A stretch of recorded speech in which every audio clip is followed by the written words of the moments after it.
In this video, we're going to look at confirmation candles. As a key levels trader, I'm constantly looking for confirmation at key levels to help me make buying and selling decisions.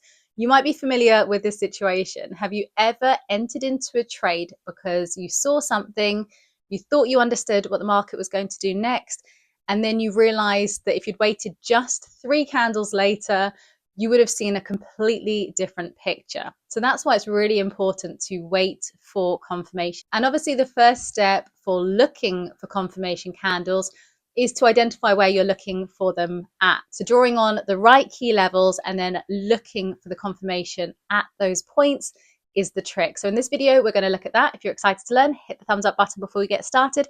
And if you want to see more content like this, make sure to subscribe to Thinkmarkets now as well. So there's 3 steps that we're going to look at. First of all, it's the right key levels, because you will see confirmation candles coming up all of the time in the trend, but obviously if they're not happening at the right key level, at the right price point, then they don't count as confirmation candles. So drawing on the right key levels is the first step. The second step is looking for bodies versus wicks.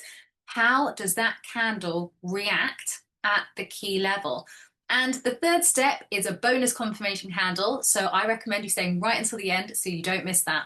So we're going to be looking at this downtrend here on the US 30. And there are many ways that you can draw on key levels for different markets. And at the end of this video, I'm going to be telling you specifically how to find the information for the US 30. But for the sake of this video, we're going to keep it really simple. And we're going to use the Fibonacci retracement tool, because it's kind of like a cheat way of drawing on your key levels. So if I grab the Fibonacci retracement tool on Think Trader, it's just here. What I do is I drag it from the top to the bottom in a downtrend, or the bottom to the top in an uptrend. So can you see how the market made a move down here? Now, drawing it on at the right point is really key, because otherwise it's going to give you key levels in different places. So how I use it, I use the body of the candle that made the move down. So this is where I would start it. I then drag it to the wick of the bottom of the pullback. There are 2 key levels which this market respects the most for a retracement. So if there is a move down, the market often comes to the 618 point, but it comes to 0.5 the second most. So what we're looking for is when the market gets to the 0.5 point, we're really looking closely at how it acts, what the bodies and the wicks are telling us, because we either might want to enter into a sell position at this point, or we might want to enter into it at this point. We don't want to sell here and then take on, I think this is about 40 or so points of risk here. So we don't want to take on that much risk, 45 points to here. It usually doesn't go straight to the line, so it usually wicks the line, so 50 plus points. So you don't want to be taking on any additional risk. You really want to get the right point. And sometimes it's going to be even more than that. So what you want to look for is you want to look for bodies and wicks at the key level, especially at the 0.5 point, because that is the first point where it could be. And you really want to make sure you have it right. Is it going to carry on to this point, or is it going to reverse at this point?